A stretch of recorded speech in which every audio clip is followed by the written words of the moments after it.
पास्का रविवार का मनन चिंतन। ख्रिस्त विश्वास से मेरे भाइयों और बहनों, आइए आज हम पास्का रविवार का धर्म विधि के अनुसार मेरे साथ मनन चिंतन में भाग लेंगे। हम लोग खजूर एतवार से पास्का रविवार तक एक यात्रा किए। यह है विश्वास में ख्रिस्त का जीवन के साथ में हम लोग यात्रा किए, उनका दुख भोग, मरण और पुनरुत्थान घटना में भाग लिए हैं। और ये हम लोगों के लिए एक अच्छा अनुभव है क्रिस्तीय जीवन में।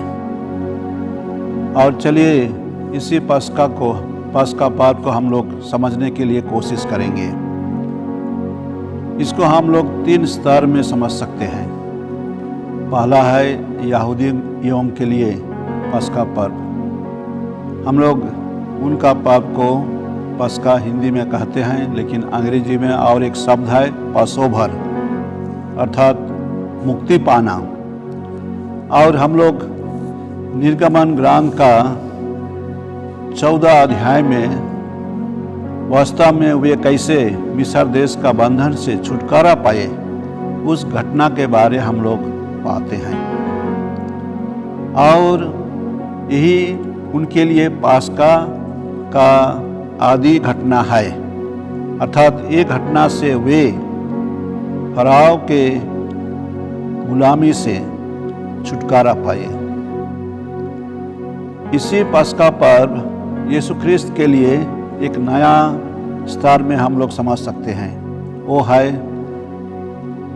इस धरती से, इस दुनिया से वे हमारे पाप दोष को क्षमा कर, चाहे हमारे पाप दोष के लिए वे पिता ईश्वर के पास जाते हैं स्वर्ग में। और ये है ये दुनिया से, ये धरती से स्वर्ग की ओर उनके लिए पार होना।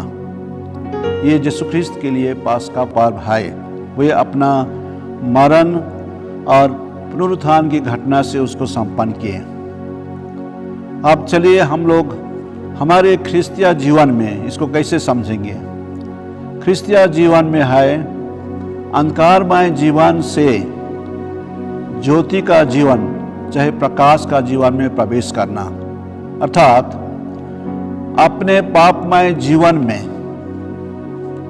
अपना प्रयत्न के साथ में पाप का जीवन को छोड़ देना और ख्रिस्त में जो नया जीवन है, प्रकाश का जीवन है, ज्योति का जीवन है, उसको अपनाना। तो ये हम लोगों के लिए व्यवहारिक हिसाब से पास्का पर्व हम लोग कह सकते हैं। आज से 8 दिन तक कलीसिया खुशी मनाती है, कारण कि यीशु ख्रिस्त अपने मरण और पुनरुत्थान के घटना द्वारा पिता ईश्वर की शक्ति से वे जी उठे। मृतकों में से वे पहले जी उठे। और ये इतिहास में अनोखा घटना रह गया कि वे ऐसी घटना के माध्यम से हम लोगों को मुक्ति किए। इसलिए हम लोग हर एक मिसा बलिदान में हम लोग इस रहस्य को दोहराते हैं।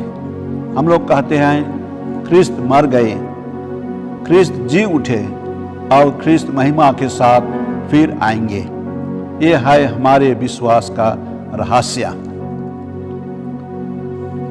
हम लोग 8 दिन तक अठवारे मनाते हैं, ऑक्टेव कहते हैं अंग्रेजी में। और इस समय में जो प्रभु का वचन है, जो धर्म विधि है, सब इसी के आधार में केंद्रित है।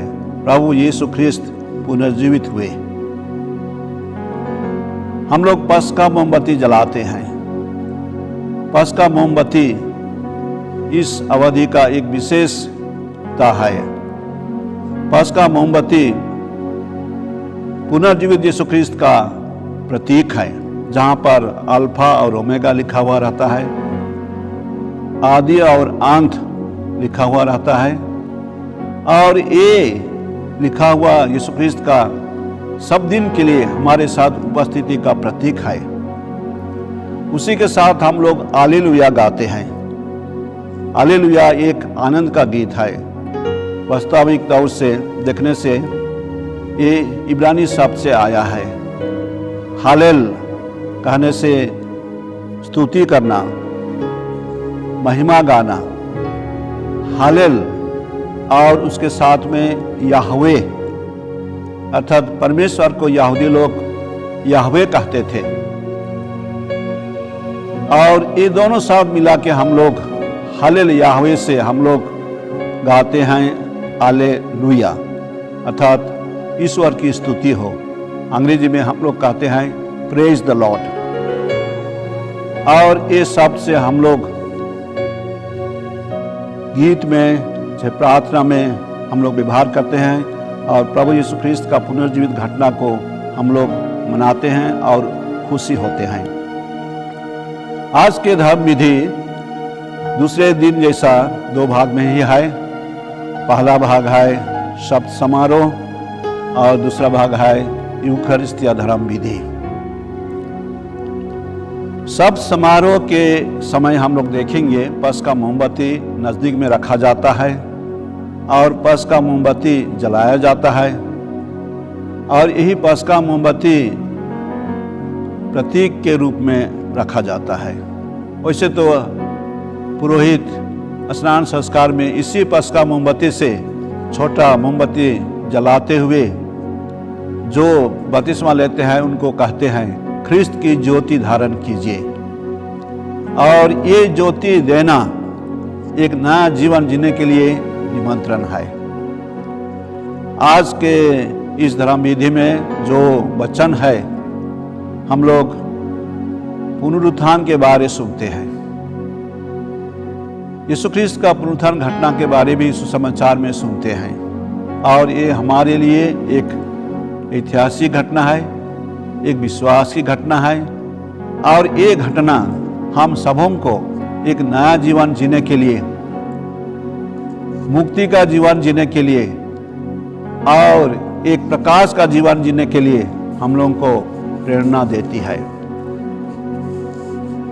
शब्द समारोह के माध्यम से हम लोग प्रेरणा पाते हैं अपने जीवन में कैसे हम लोग यीशु ख्रिस्त का शिक्षा के अनुसार हम लोग पुनर्जीवित यीशु ख्रिस्त को अपनाएं। दूसरे भाग में हम लोग यूखरिस्तिया समारोह को देखते हैं। यूखरिस्तिया समारोह में हम लोग दूसरे दिन जैसा रोटी और दखरास चढ़ाते हैं, लेकिन कलवरी पहाड़ का जो बलिदान हम लोग देखे हैं वही बलिदान आज के यूखरिस्तिया बलिदान में भी हम लोग देखते हैं। वो संभव है विश्वास में, कारण कि यीशु ख्रिस्त खुद अपने को समर्पित कर हम लोगों के लिए मुक्ति किए, हम लोगों को मुक्ति किए, मुक्ति प्रदान किए। ख्रिस्त में प्रिय भाइयों और बहनों, ये समय हम लोगों के लिए खुशी होने का समय है। और ये समय पस्का का समय साधारणतः पेंतेकोस्त बात तक सीमित है। इतने दिनों को हम लोग पस्का का समय कहते हैं। कलीसिया की शिक्षा है साधारण कैथोलिक विश्वासी भाई या बहन इस अवधि में कम से कम एक बार पाप स्वीकार करना चाहिए और कम से कम एक बार परम प्रसाद ग्रहण करना चाहिए। और इस अवधि में भी जो लोग बीमार में हैं, तकलीफ में हैं, बुढ़ापे में हैं, उनके लिए यही संस्कार परम प्रसाद संस्कार देना चाहिए। अर्थात पुरोहितों के माध्यम से हम लोगों के लिए आयोजन करना चाहिए कि वे भी परम प्रसाद संस्कार ग्रहण करें। ख्रिस्त में मेरे प्रिय भाइयों और बहनों, हम लोग आज इस समारोह में भाग लेते हुए हम लोग यीशु ख्रिस्त को एक ज्योति हिसाब से अपना जीवन में अपनाएंगे। यूहन्ना का सुसमाचार 8 अध्याय 12 वचन संख्या में यीशु ख्रिस्त कहते हैं, मैं संसार की ज्योति हूँ। उसी ज्योति को हम लोग अपनाएंगे और हम लोग संत पौलुस का चिट्ठी से कोरिन्थ मंडली का जो चिट्ठी लिखे हैं, पहला कोरिन्थ का 15 अध्याय में जिस संत पौलुस बहुत साफ ढंग से कहते हैं, मैं कुछ अंश पढ़ देता हूँ पवित्र बाइबल से। वो ये कहते हैं, लिखे हैं 15 अध्याय 13 और 14 में कहते हैं, यदि मृतकों का पुनरुत्थान नहीं होता तो मसीह भी नहीं जी उठे। यदि मसीह नहीं जी उठे तो हमारा धर्म प्रचार व्यर्थ है और आप लोगों का विश्वास भी व्यर्थ है।